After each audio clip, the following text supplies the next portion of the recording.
Let's talk about the business of the day as it relates to theater with your hosts, Darnell Radford and Mitch Weiss. This is The Business of Theater, a working title.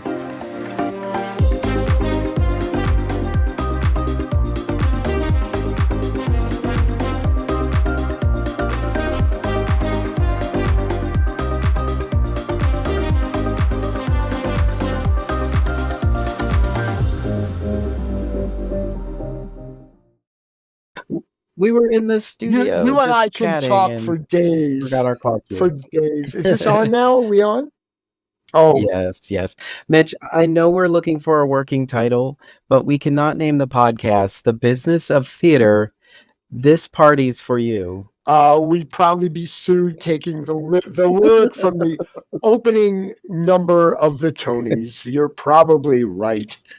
We would have to maybe we have to set up an ASCAP account so we can just keep paying every time. Well, we use quite it. honestly, it's not that Use much further than this Royalties. Buds for you. So, who knows who's gonna Yeah. sue us first. But maybe that should be Yeah. be our subtitle. This Buds for you. This Buds for you. And then we can get a mascot, Spuds McKenzie. Or another horse to take us. Okay. The Clydesdales. So this is The Business of Theater, a working title. I'm Darnell Mitch Radford. Weiss. And let's get down to business. So, as we are recording this, last night was the 77th Annual Tony Awards. And it did everything we expected it to do. And I'm glad you say that with cynicism, but I say with cynicism. I do want to say out loud right now, I am not interested in being a troll. There were many good things on it because of the people on it. And it was not my favorite Tony ceremony ever. And we'll just leave it at that. I'm gonna point out the key moment in Act 1. So last night I had the opportunity to join the staff and patrons and supporters of Philadelphia's the Wilma Theater as they received their regional Tony Award in Act 1. And so we're sitting in the Wilma's lobby, which is a cafe, and they have it all set up for screenings. And we got to watch as the artistic team and the managing director and the original founder Blanca Ziska was on stage. Nice. And talking about the legacy of the Wilma Theater and the vibrancy of the Philly theater scene. So I thought they were great ambassadors for Philadelphia. It was a beautiful moment. Lindsay Smiling, one of the co-artistic directors, and a wonderful, wonderful man, just led off the speech with this really great, look back at the history of the Wilma Theater. And then managing director Lee Goldenberg basically made a plea for the arts, saying that the arts are valuable. Please don't let them die. We love Philadelphia. Continue to support theaters like the Wilma and so on. And I just thought it was just a great moment. It was also really... I'm sorry, go ahead. Oh, no, I was going to say it was also great to sit amongst the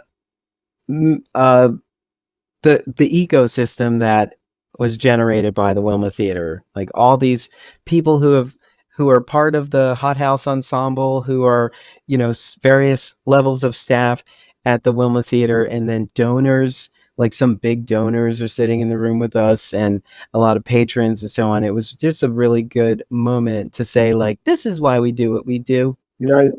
Not for the Tony per se, but for everything they said on the Tony stage. Right. That's why we do what we do. And ultimately, altogether, it felt like the Tony Awards this year had a huge focus on how it's not easy to produce theater, anywhere right now. And let's take. And so there was I'm sorry, I am going to interrupt. There's also just today an Yeah. article from what I think many people consider the number one Broadway producer working these days, Sonia Friedman. She's a Brit, and she Hmm. has, I don't know, a dozen shows on the West End, and she has like 5 shows in New York, including Merrily We Roll Along, which won Best Revival. Um, and she was interviewed and said, something's got to change. It is not fun. And a producer these Yeah. days can't even make a living. And considering how many millions go into a Broadway show for any producer, and she is not poor, for anyone to complain that they're not Yeah. making a living, whoa, we have something to talk Yeah. about. But I'm going to let you go back. And by the way, congratulations to the Wilma, because it is not a small thing. As hard as the people in nonprofit and regional theater work, to get that acknowledgement is so important. Yeah. We keep forgetting that. You can't always make a buck, but someone's got to at least say you're doing good work, and you matter Hmm. to us. And so, I applaud them Yeah. too. And it's not that the Wilma hasn't received its credit over the years. There were many times they were on the cover of, they were prominently featured in American theater many times, and we were just like, oh wow, that's our Wilma. Mhm. That's our Wilma theater. And I do think, if it wasn't for Fat Ham going to Broadway and raising the visibility of Wilma Theater, and Wilma consistently telling the story. Fat Ham was commissioned for the Wilma Theater, Mhm. not for the public. Not that they're not happy that the public got it, but it was for the Wilma. And so when it finally had its stage production, that was such a beautiful sort of homecoming, because the original production was produced during the pandemic, and it was a filmed event that took place remotely. It was like in an actual backyard, and for to set the scene properly. But yeah, congratulations to the Wilma Theater for that. Darnell, do you? But back to what I was. Yeah. Go No, ahead. go ahead. You're I've on a talked enough. roll. Go Go ahead. for it. I was just going back to the fact that the Tony Awards, and every presenter, they spoke to moments on their road to where they are today.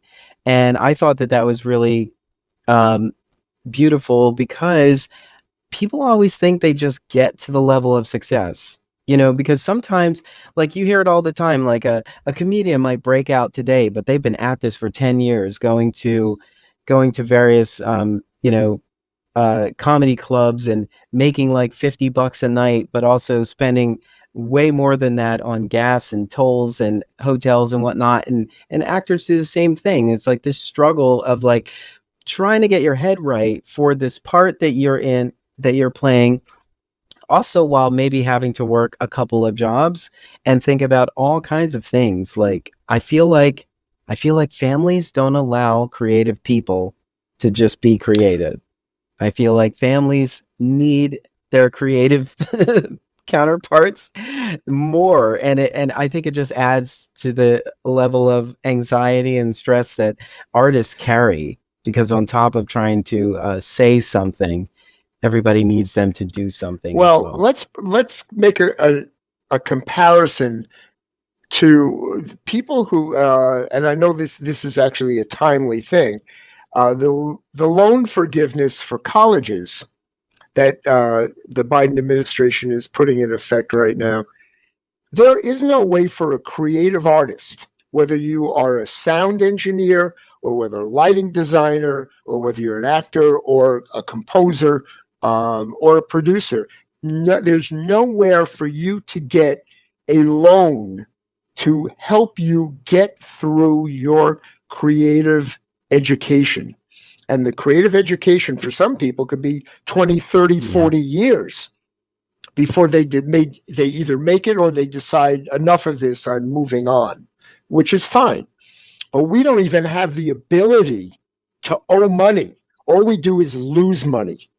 There's nothing to help us in between, Oh, except yeah, for a good point. parent. And, Hmm. or you just figure out a way to have enough roommates that you're down to almost no rent and you get a part-time job. It is Yeah. right. It's extremely difficult. I mean, and you know I, this. We work on the farm, I will. which is a developmental theater thing. The writers who spend years. I mean, even Lin Manuel, who at least Miranda for Hamilton and In the Heights, 8.5 years. How do you make a living while you're writing a show for 8.5 years? And Hmm. then if you do a workshop or a reading or you want to ask some friends in, you still feed them. You still give them $100. It just thousands Hmm. and thousands. And then if you have a full-time job to be able to cover that time, then you come home exhausted. How do you do your writing? How do you stay up? I know when I was in my 30s and 40s, I worked from midnight to 3 a.m. on anything creative I had, but I had to be at work the next morning. That can kill you. So Yeah. nothing has improved Mhm. since I was a kid. How do we do that? I do want to circle back when the Wilma was on stage talking about money, and Lord knows everybody needs it. I do believe that most people in this country, if not the world, do not believe us anymore. This is the boy that cried Mhm. wolf.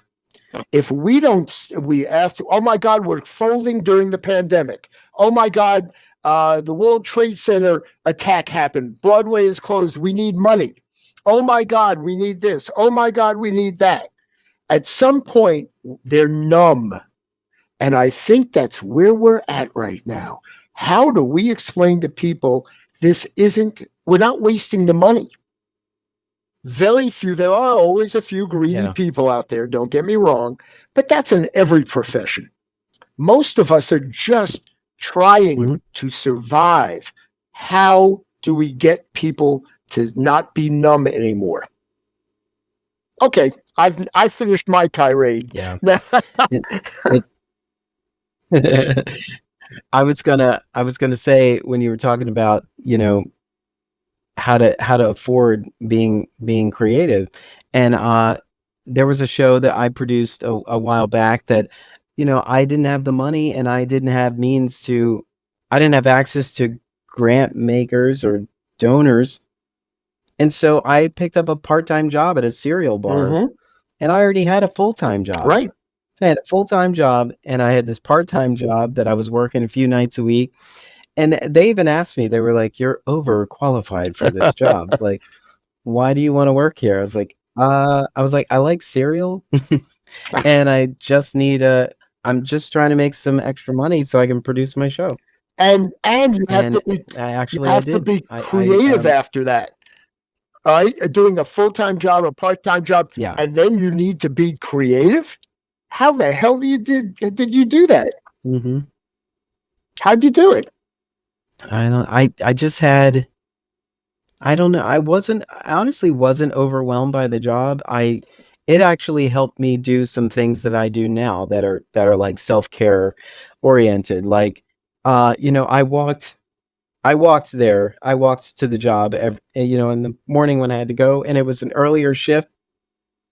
So that walk was helpful. I was listening to podcasts, the news, or just talking to myself. There were these two, when I worked at the art museum, there were these two characters that I created that were just like snobby art lovers. And so I used to drop into these characters on my walks just to keep them entertaining. Um, but yeah, I mean, all I could see is that this was a means to that Mm-hmm. end. I wanted to do that. It was my focus, and so I didn't feel like it was a burden. And there were just elements of the job I liked, and the people that I met there, I really enjoyed working with them, and I think it was easier for me to work there knowing that it wasn't my Right. primary I job. understand that. Because if that was all of the money I was taking home, I would have been very Yeah. upset about that, about working there. But again, Um, but but yeah, Darnell, it's just an example of like what people but go so through. that helped you with a project. It doesn't help you with your career. And one of the things um, Yeah. about creative careers, mentorship is important. I will say that almost every internship that I know in the theater comes with almost zero money. Does that mean that nobody who is Mhm. poor can ever get a mentor in the theater? How do you live? So it's I these are know parents who can afford, it definitely yeah. says that. And that's why, at least until recently, that's why almost every intern on Broadway was white and rich. That's just the way it's been my whole life. Mm. And now there there are people trying to find ways to subsidize an intern a little bit, but it hasn't changed tremendously at all. So how do we make that change? We throwing it at our audience. Let's get to something positive, can we? I Well, you posed that yeah, question, and let me just say, I have some thoughts that it may not necessarily be about the work itself. I think that there's opportunities for foundation building that perhaps could help lift all man, boats. And I know that sometimes when you hear that, you're just like, oh, that's just a way of saying I don't have ideas, but let's kick can.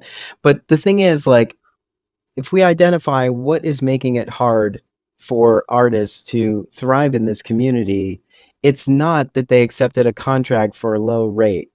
It's that it's usually the other parts of their lives that they had to either sort out or put on hold or table just so that they could right. focus on this art is a problem. So that's why I feel like it's infrastructure that needs to be supported. Like, we've had interns who have said to us, I have talked to my parents, I have crunched the numbers, and I'm okay to work here. I'm okay to be an unpaid intern here for a couple of months or whatever. Like, the conversation is that I have figured out my financials so that being here in this capacity, which is what I want to do, is not a financial burden Right. for me. But everybody That's can't do right. that. That's right. And so I think we have to figure out, like, how do you secure the foundational needs of an artist that they need to sustain themselves so that they can give themselves to the art, so that we can create and produce the best art And possible. And it's hard to do, especially when the standards are so high. Like, people get into the theater and go, oh, this is trash. You have no idea how long we worked on this, how that's right. hard that I can pinpoint the moments where we thought this was broken and we fixed it, and we were so proud of ourselves. And then you came in here, had a bad day, and you didn't sit still. You unwrapping candy, answered your phone, everything, and now you're talking about the show sucked. But the show wasn't, the overall experience is what you're attaching all this negativity to, which people tend to bring into spaces when their foundation is not and which is solid. exactly, now it brings it back to the Tony Awards. It's exactly why I don't want to Yeah. troll on the Tony Awards, because I have my opinion. I know Yes. all over Because we social all work media hard. that I didn't like this, that part was great, that part was lousy. Just Mhm. take the experience and understand how hard these people worked, how much money they invested to try to get you to be interested in their show that cost so much money, took Mhm. so many years to develop. And that doesn't mean you have to like it. It doesn't mean you have to go to it, but to just knock it down does nobody needs that kind of Yeah. critic. Mhm. And of course, that used to be the criticism of the New York Times theater critics. They would walk in and say, "You know what? Yeah. So and so had a big nose and it bothered me," and that's what they would write. And you're going, "Are you Yeah. kidding? All the talent that went into the show, even if you didn't like it, how dare you write about such and such somebody's nose?" And we get angry at it because the New Mhm. York Times used to be able to destroy a show and close it.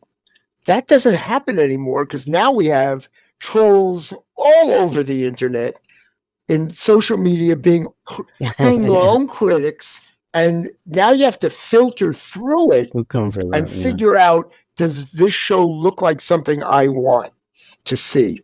And then you got to worry about how much it Yeah. costs. That's the next problem, of course, but let's leave that to itself. I Yeah. Honest, honestly, I will say some of what I believe is working for these these productions is their social presence. Being able to being able to pepper out elements of the show to talk a little bit more. I know everybody doesn't break for this information, but having it out there just shows you like, wow, they a lot of thought was put into what we would experience if we do join them in the theater.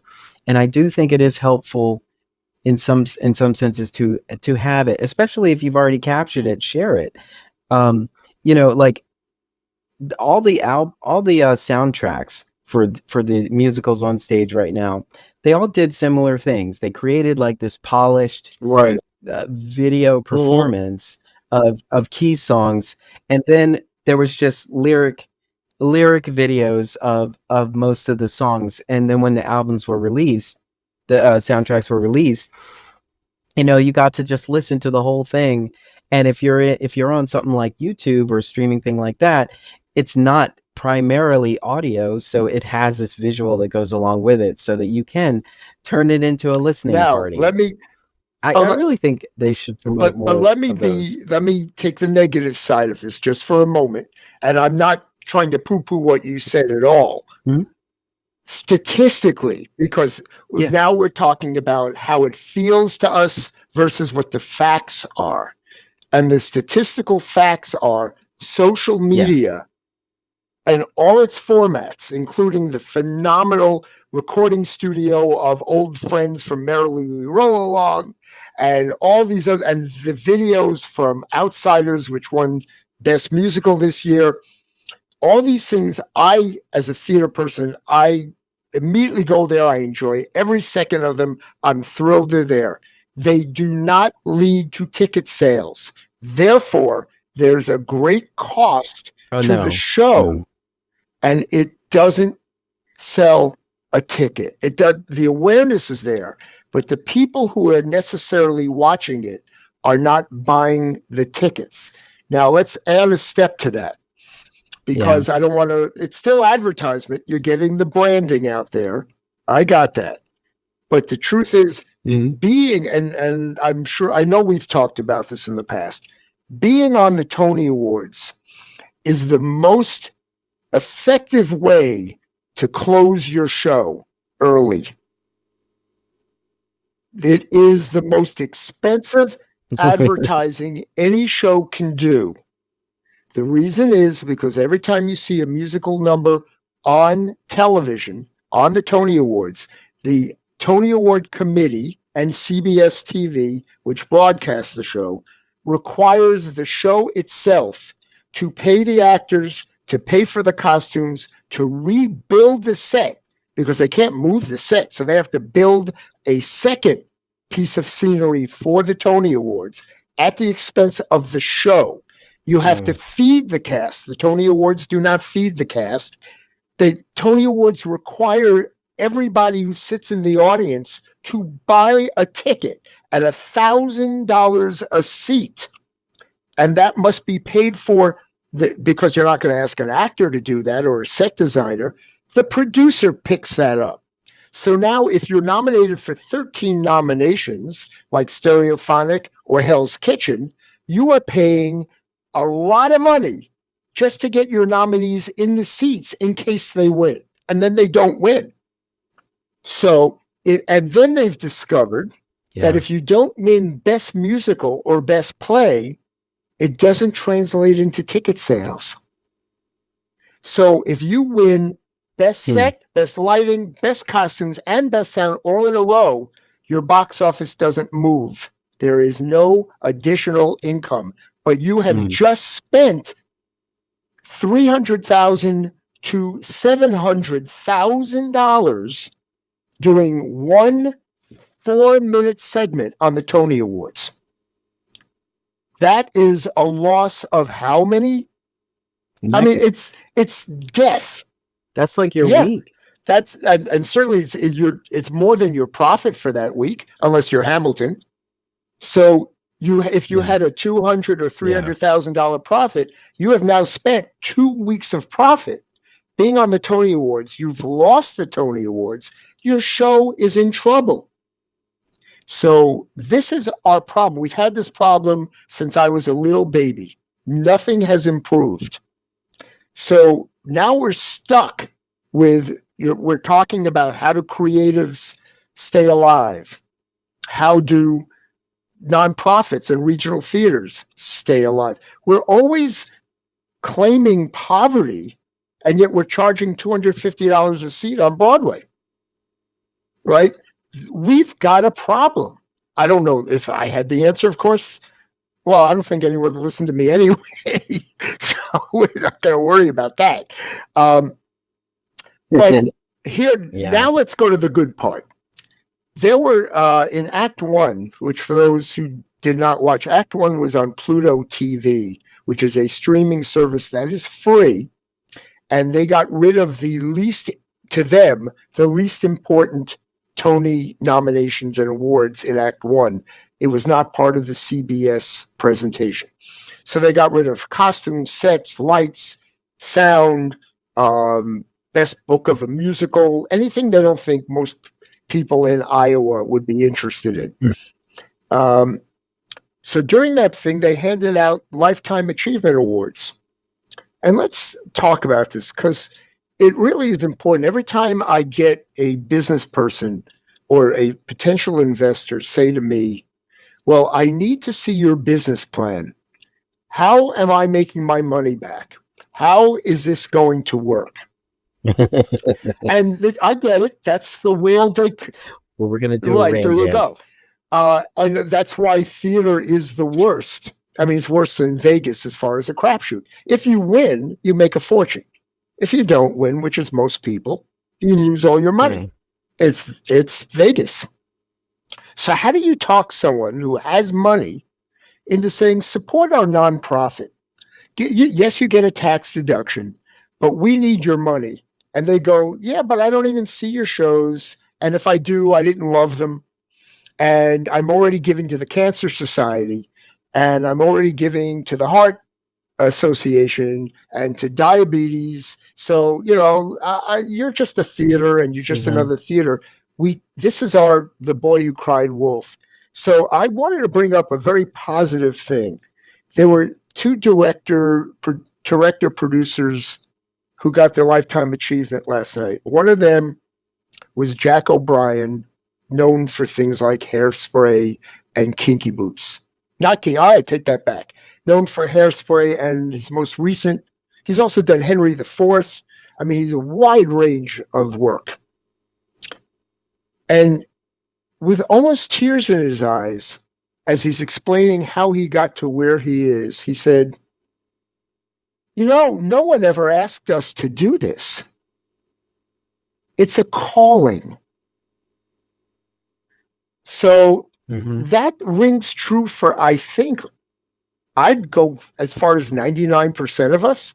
Who goes into the theater thinking I'm doing this to make a good living? Right? So when we, Yeah. I think that's why all of our parents were of so course, nervous. but instead of making the excuse, oh, mom, after 10 years, if I'm not making money, I will go into real estate or something, or I'll have a second backup job and Mhm. become a teacher. The truth is, no, it's a calling. How do we explain that to people? And then why should anyone give us money? It's our calling. It's like theater people who are making money are the ones who need to support theater people who need money. That is my new mantra. I need the rich producers and the rich artists to say, I'm giving back not just to create another show of my own, but I'm going to find a way to support the other people in the process of them becoming great artists. That's number one. You agree or do you disagree? I agree. Um, but I'm kind of hung up on this infrastructure thing because I feel like there are people who love theater, and if they had the means, they would support theater, but they don't have the means for many reasons. You know, like the diehard theater fans are not privileged Right. children. That's You true. know, they escaped into these musicals, they escaped into these soundtracks, and they found the lyrics, the melodies that really stuck with them, that really elevated who they were and gave them the confidence to go back out No, there good for another point. day. That's a correct And point. but that didn't generate yeah, but that didn't generate any money or any No. resources to secure their foundation. It just gave them the confidence. So just like I was saying, like the value of social media, it's intrinsic. It just makes us feel. You're like, oh, that was great. And now I move on. And I think it it's hard if the people who make the money aren't culturally savvy, they're not going to consider the value of the arts unless they know Hmm. firsthand. And if they know firsthand, they're in this and they're struggling just like the Which rest is of us. And so it is Well, tough. let me be. This is the challenge, and I don't know if they're listening, but we have the producers of Hamilton, the producers of Tommy have a lot of money. The producer Sonia Friedman has a ton of money, and Hmm. I'm not saying they don't give money. We have the Entertainment Community Fund, which everyone Yeah. contributes to, which helps destitute actors who are ill, gives them free medical care. We have a wonderful support system, and that is funded by donations. So let's not discount that. But I'm talking about you get a 24-year-old who comes out of college and wants to become a playwright and has already proven they have some talent to a professor, to their family, to somebody, and they want to move forward. But their parents don't have a lot of money to write. Yeah, maybe they only need 2 or 3 hours a day, but sometimes you got to decompress. So they found themselves a job, Hmm. but that job is demanding and they come home exhausted. So I'm not saying they don't have to work. We all have to do what we have to do. But only actors Yeah. have found that if they become waiters, they have a schedule that gives them some flexibility. That's why they become waiters. Flexibility. Most Yeah. jobs do not have any flexibility. If you become a teacher, you have to be at work at those hours. If you work in a store, That's right, your life. sometimes you can Yeah. work as a salesman in a store, and that has some flexibility, except, as you know, Darnell, Apple says, no, we're going to tell you when you work here, and we're only going to give you a week's notice, right? So you have some people who are Mm. dictators that way and Yeah. mess you up. Yeah. So now, how many jobs are you allowed to even find that allow you to be creative? You're Hmm. talking about a structural problem. You're absolutely right. But here's the other way to do it: is and I don't want to put it all on them, but why isn't a show like A Chorus Line, Cats, Hamilton, Wicked, any show that is a giant hit? Why aren't they voluntarily or required to pay into a 1% fund that can be used for up and coming talent? How that works, now we have a big discussion. But something like that, that their show, like the Yeah. investors are already making millions of dollars. So now we create, after the show is already making its money, we create a fund that let's create a structure that says you can come here and do free readings. You can come here and work in air conditioning for free. You can here are certain kinds of jobs that maybe work in the theater, and you can end up being. We're going to add to the payment that an usher makes so that you can live off of it, because ushers make under $300 a week. Mm. You can't live in New York City for that. So maybe we do that. I don't know. There are Yeah. people much smarter than me. Okay, let's just go on to George Wolfe's quote, if I may. Move this right along. Stop me if I'm moving too Yes. quickly.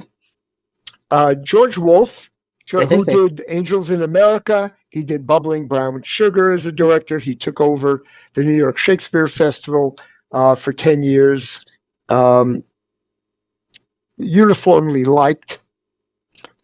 So was Jack O'Brien, by the way. We're not talking about Mhm. people we don't like. He said, talking about diversity and inclusion, a very interesting quote. He said, your show, the people in your show, it doesn't have to look like you for it to be about you.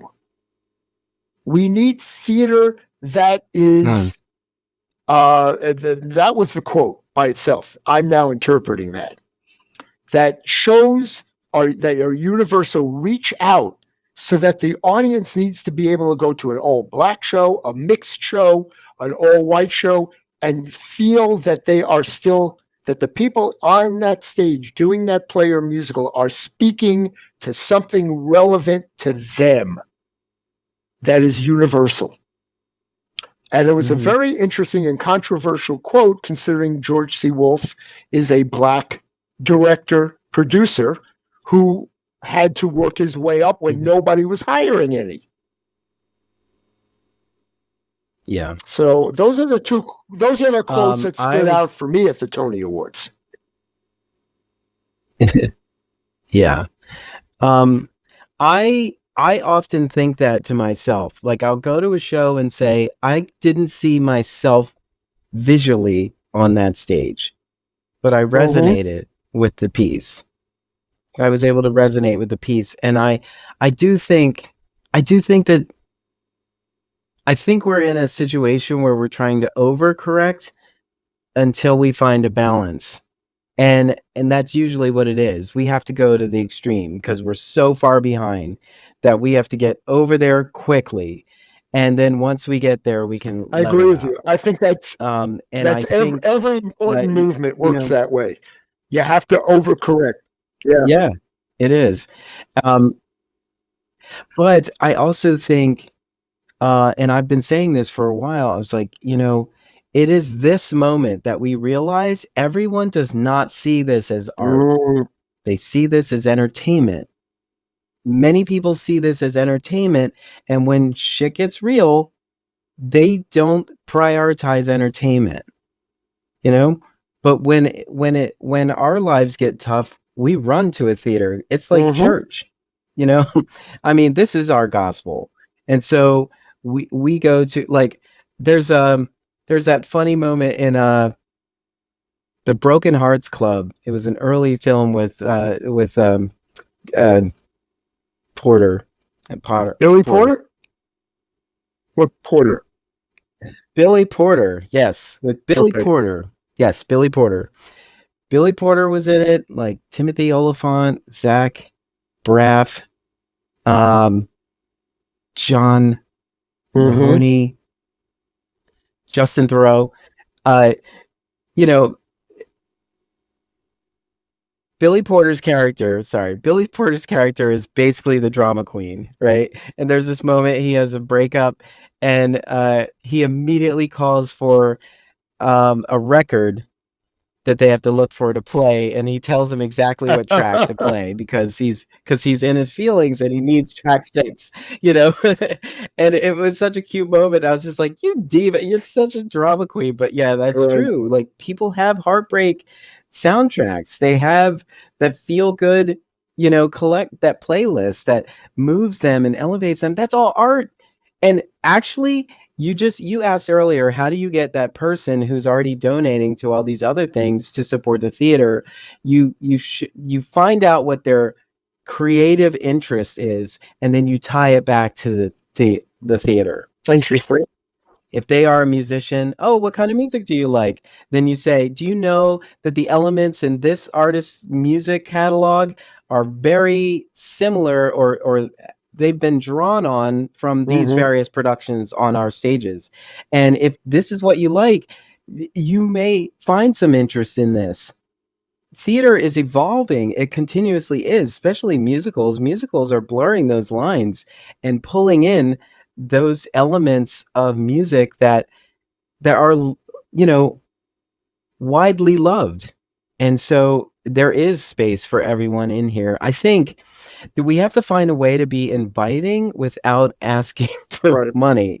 And we're often doing both at the same time. We're like, "Come see our show. We've done great work. We really need the Well, money." that's the part. It's It's tough very because tough, and that's the part I'm suggesting we've yeah. overdone coming out of the pandemic. Totally get it. It was an extreme time, but we are now. The pandemic is 5 years old. Mhm. I mean, not the end of it, but it's 5 years old. Mhm. And there are theaters that have figured out their next move and they are working towards it. There are other theaters that, and I get these emails every day because I like theaters. I want to support them.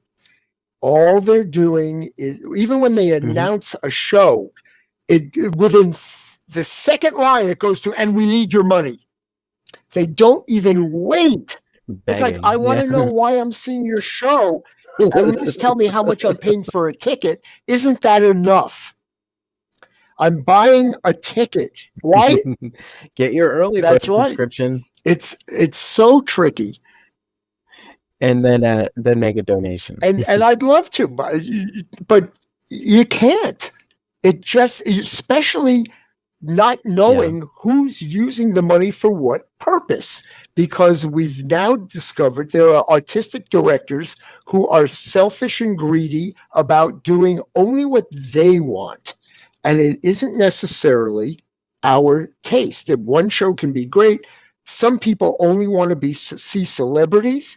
I mean, I won't name them. There's a theater company in New York. Every show they have is based on a celebrity who's in it, and I have gone to at least 4 of their shows. I haven't liked a single one. Why would I ever support them? Mm. But they keep bringing in celebrities and selling Yeah. out. But if the shows aren't good, Hmm. so at a certain point you go, not my taste. Let somebody Yeah. else go. But I'm not giving you money. I I also think I mean it is personal connections. So I saw a lot of theater this month and it's only June Mm-hmm. 17th. Haven't we all? Um but I so there's a company in Philadelphia who I support financially. They met with me and I spoke to them and they told me about their journey. They told me about their plans for how to move forward with their company. And at the time, the artistic director told me that they were planning to they had either just quit their job or was going to quit their job to pursue this full time. And as soon as they told me that, something clicked in me and I was like, I need to I need to help this artist Hmm. succeed. I was like, I want to. Nice. I want to help them. And so they put out a call for they did something with the donation link and the donation link had a sustaining option. And so I remember saying this before to WHYY. I was like, WHYY asked for $5, right? And then you have the passport, whether you watch it or not, but you're connected, you're a member. And so they're talking to you. Whenever they have their commercials, they're talking to you. And if you remind yourself that you are very much a part of this because you're giving whatever that little amount is, you start to think about it differently and you're like, oh, I need to pay attention to what they're doing. I'm actually supporting them. And so I just kept supporting them, this organization. I started in 2018, I Mhm. think, and the pandemic hit. And my only goal was to keep everything moving. Hmm. And so I didn't change anything. I was just more aware of things. So I continued to support them. And it turns out I've been supporting them since 2018. And even though it wasn't a ton of money, it was just money. And it just went to them effortlessly. And so it added up. Uh, It was it's a good amount of that's right. money that And I've think supported and you through had them the with. option. if there were things along the way that might have been more important or different, that you forgot that money was Hmm. going there. Yeah. I have two Yeah. charities. They're not theater related that I've been giving to. I'm what they call a lifetime member since 1983. Hmm. So that's a very long Wow. time. And they almost messed up my entire Hmm. membership this past year. Somebody who's administrative got in there and said, let's change the format. And they forgot to take my money automatically. And I caught it. And I said, don't you want to Hmm. correct this? And they went, oh, yes. And 3 months later, they still had not corrected it. And now I'm going, I believe in what you Uh, do, but now I don't trust you know how to do it. That's just as important, oh my God. just as important.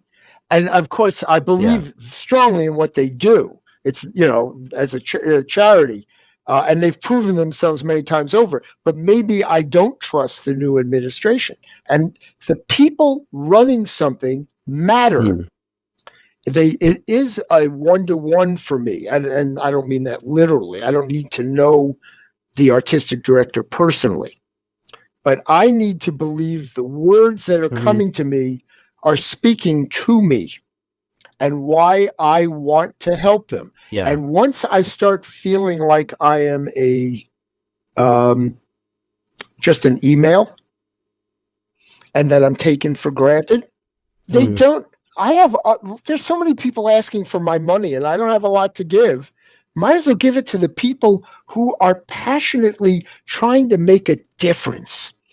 And that is really the way I look at it. There is Yeah. one theater in New York, I will say, that I do now, even though I have never believed in subscriptions because I never know where I am. So I never know I can actually show up for any particular show. That's the only reason I don't do it. My version of a donation to that theater is I take out a subscription, and if I can't go, it's okay. But I want them to have that money up front, and I like the work they do, and I know they are thinking about how to be frugal, how to put on art, how to work in important ways to further the art form.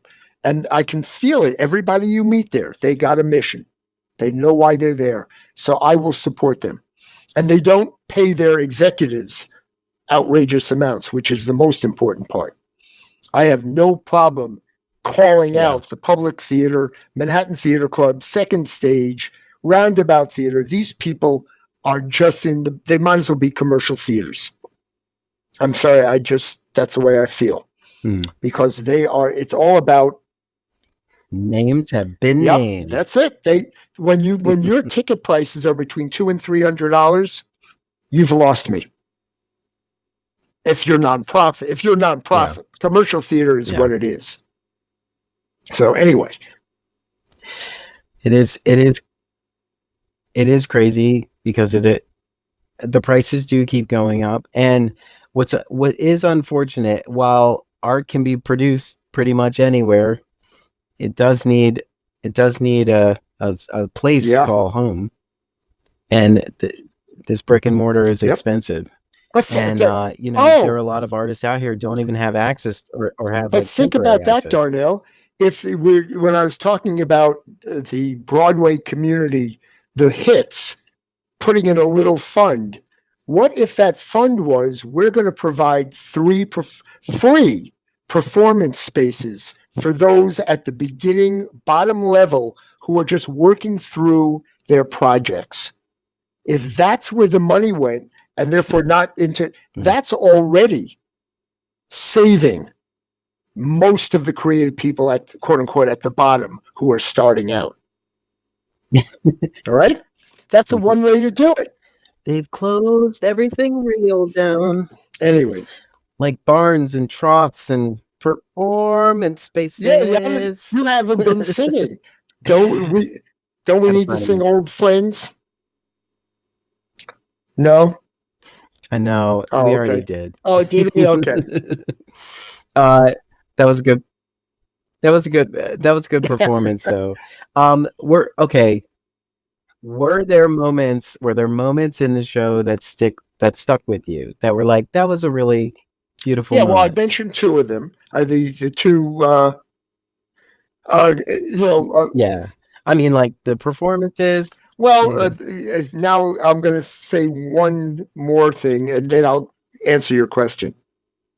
When you watch The Outsiders put on, which is the most spectacular part of their show, the Rumble in the rain, and you see that on the stage at the Tonys, all I think about as a manager and producer is how much money they took from that they risked by moving that Hmm. special moment, that special event onto a stage that it wasn't built to handle.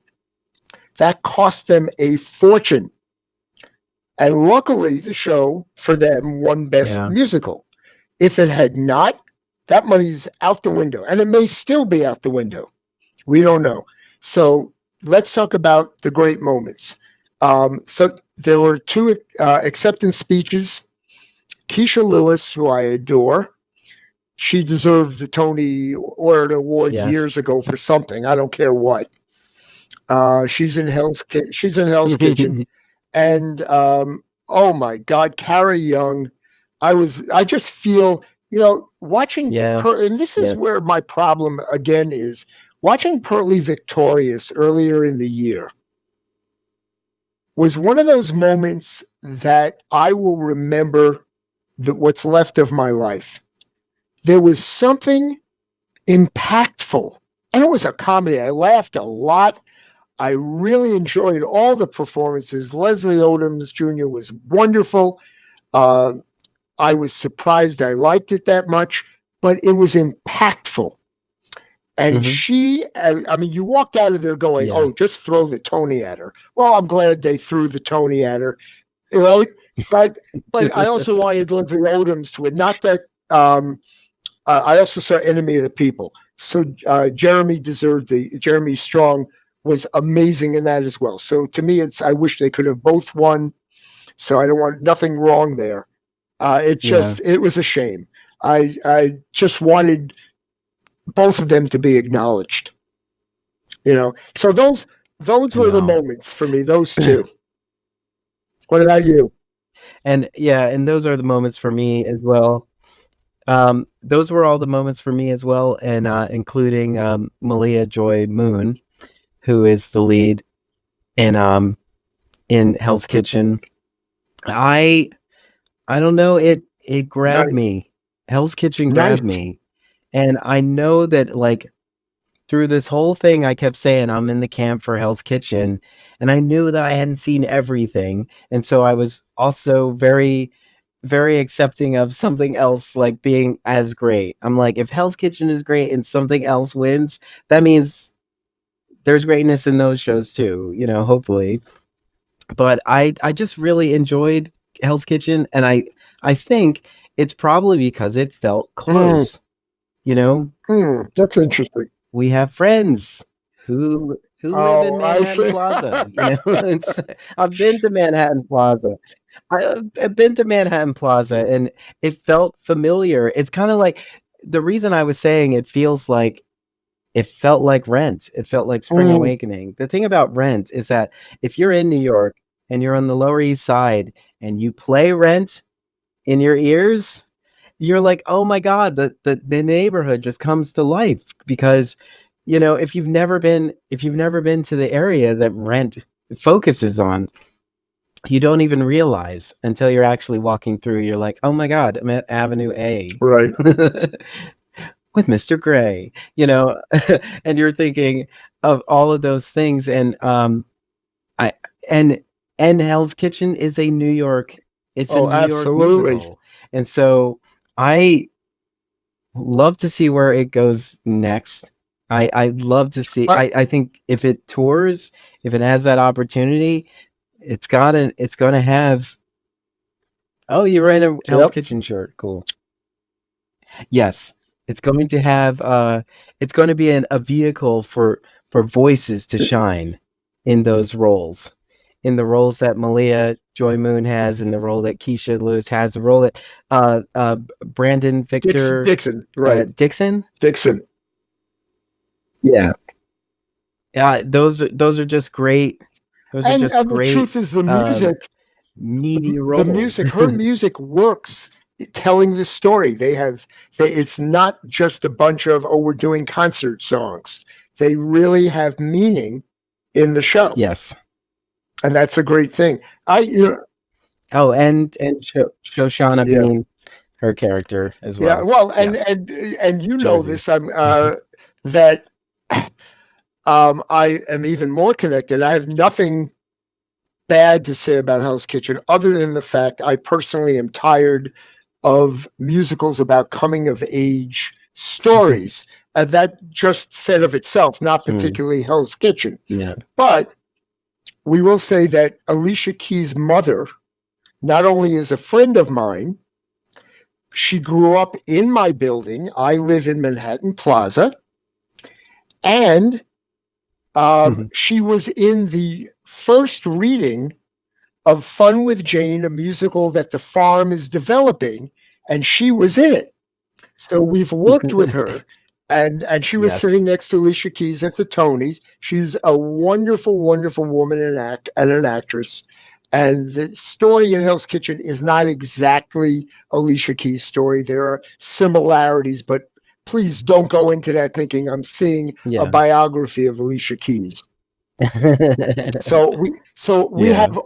She's like, I wrote all these songs in these moments. Really. But and it's interesting. I spoke to a class in the Bronx who had just seen Hell's Kitchen. It was a theater class, and they were, they liked the show, of course. But when we explained that I live next door to Alicia Keys' piano teacher, and I don't want to give away things, but in the show she dies. And they said, how could that be? She's dead. I said, no, in the show, the piano teacher dies. That is not Alicia Keys' life. Yeah. And Alicia Keys still brings her children to this piano teacher next door to me. So I have this connection, which is beautiful, except I'm one, unlike you, who didn't think, I believe me, I enjoyed the musical tremendously. I would never tell anyone not to see it because it's really enjoyable. But to me, it wasn't the best musical. Yeah. So I thought they made the right choice with The Outsiders. But then Outsiders isn't perfect either. So blah, blah, blah. I meant I wasn't going to talk about this stuff, but what can I tell you? It's okay. You know what else I was going to say about, because you talked about The Outsiders and the production value and so on. I did see a lot of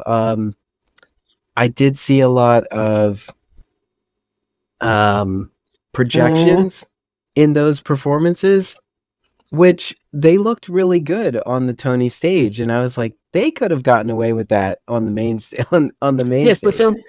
But it seemed like a simplification. You have to build them. You have to build the video as well. And either way, they may have said we want to be more authentic to, I don't know to what. The fact that they have to build those set. I mean, think about, and this is important, The Outsiders, one of the key set pieces in their show is 2/3 of a broken down car. The car that you saw, they didn't. They had to rebuild a whole new one. You cannot remove that car. Doesn't fit through the stage door.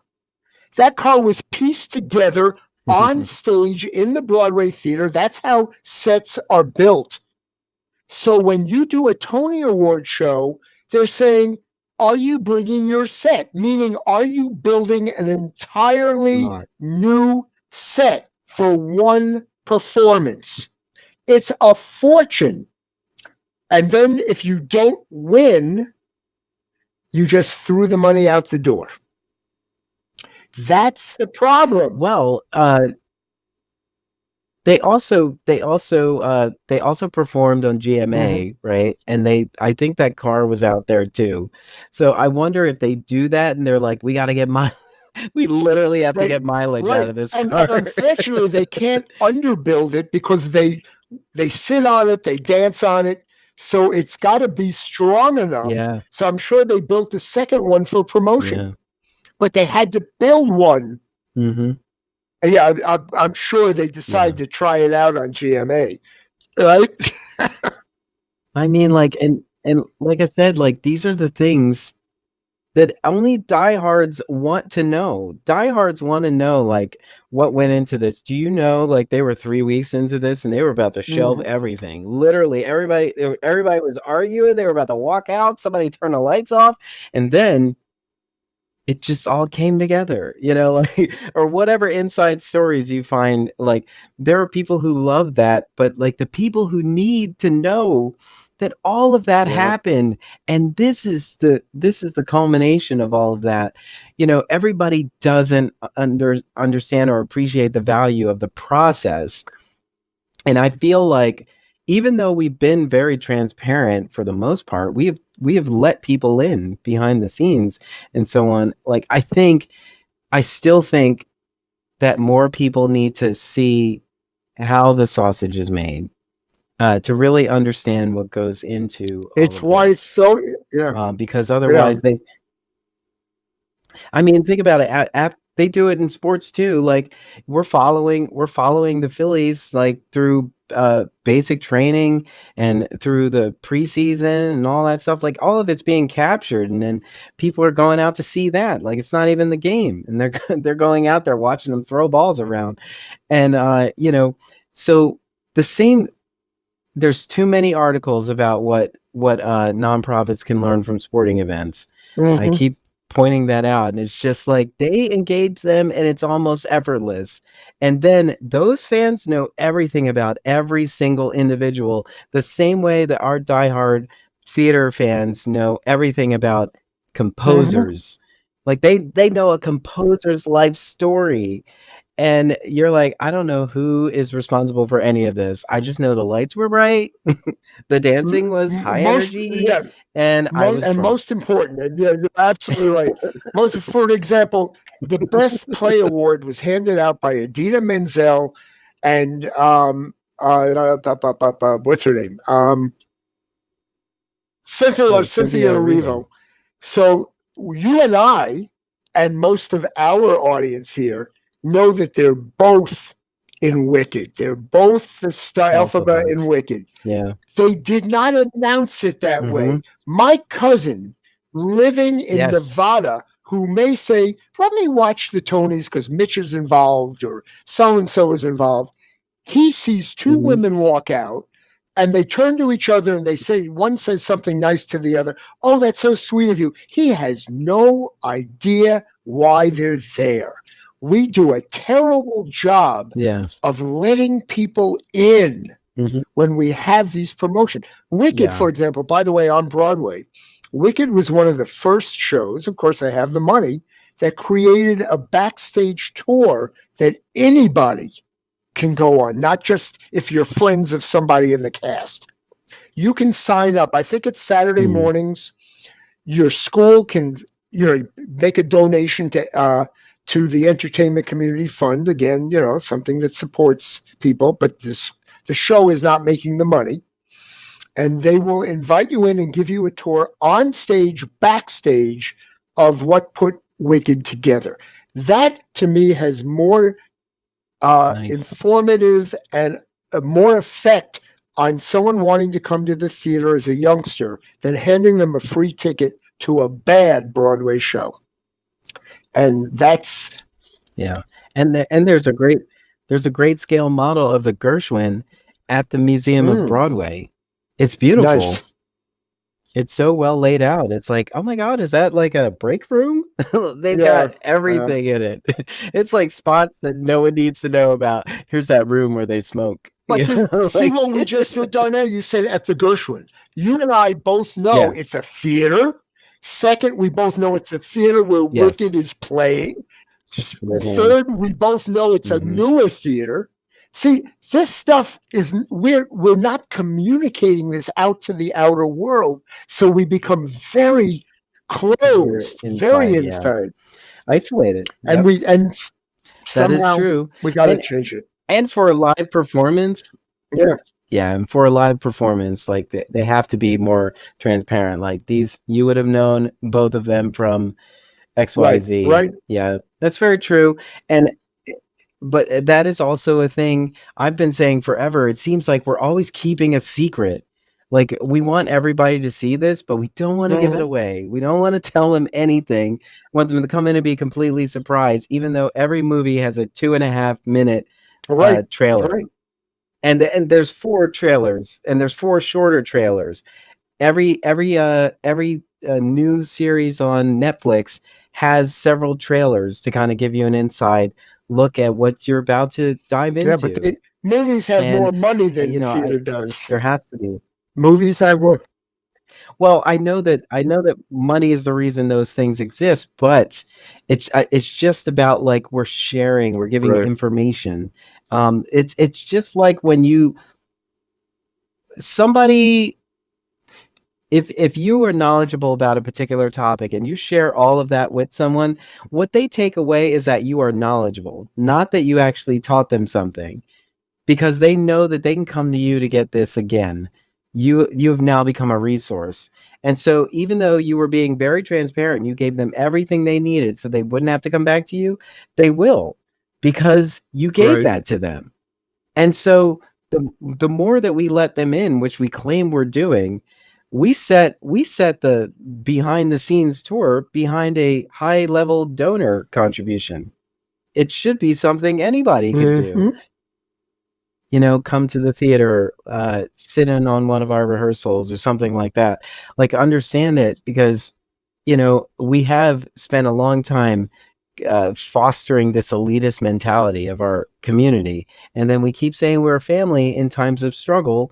But then once everything is good, you know, we're not saying that so much. Well, on that note, I will say I saw Kevin Costner on television today, and even Kevin Costner said the movie he's working on now, he had to fund himself, and he's Kevin Costner.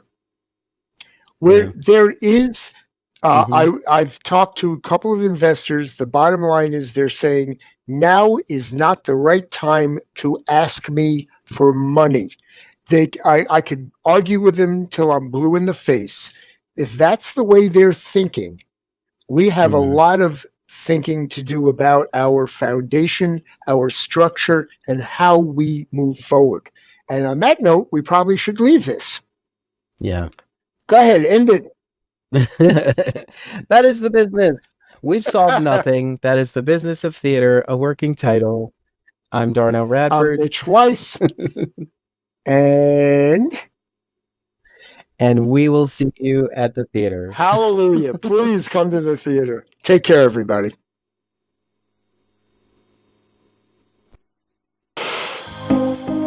Thank you for listening. Tune in next time for another episode of The Business of Theater, a working title, with Darnell Radford and Mitch Weiss. Subscribe to the podcast wherever you listen to podcasts. Share the podcast with a friend, colleague, or give us some social media love. This podcast is an Emory production. Visit us online at em3ry.com/TBOT. Follow us on Facebook, Twitter, and Instagram at em3ryotm.